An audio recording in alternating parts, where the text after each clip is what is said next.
Maraming sakit ang maaring makuha tuwing tag-init. Isa na po rito ang sore eyes o conjunctivitis.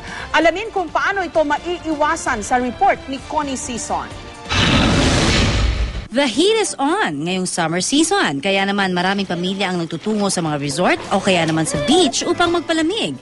Pero sa gitna ng kasiyahan, dapat alerto rin tayo sa mga sakit na maaaring masagap kapag panahon ng tag-init.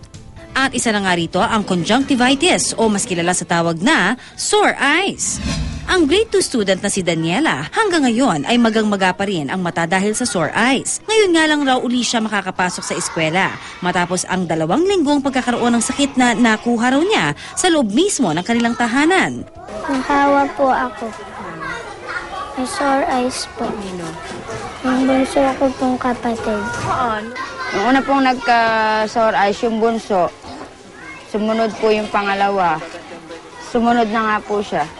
Parang naluluha siya na namumula.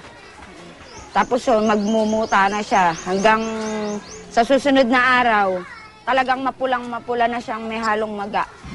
Bagamat isa sa tinaguriang summer disease, all year round daw ay pwedeng magka-sore eyes. At dagdag pa ng mga eksperto, may 3 uri nito. Sore eyes kasi pwedeng viral, pwedeng bacterial, pwedeng allergy. Pagka allergy, maga yung mata, tsaka mapula. Pagka viral, masakit siya na luha-luha talaga. Tsaka yung mainit. Pag bacteria, may may discharge, may lumalabas na parang nana ang kulay. Kaya isa pagising mo sa umaga, hindi ka makadilat.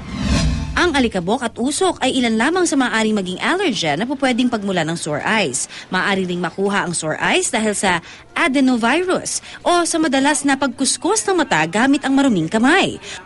Kung may sore eyes ka naman at hilig mong kuskusin ang apektadong mata, babala ni Doc, maaari raw itong pasukin ng bakterya na pwedeng maging sanhi ng pagkabulag. Mag-ulcerate yan, magkakaroon na ng mas grabing infection. Kung mabutas yung pinaka-lining ng mata mo, pumasok sa loob, maapektuhan talaga yung eyesight mo.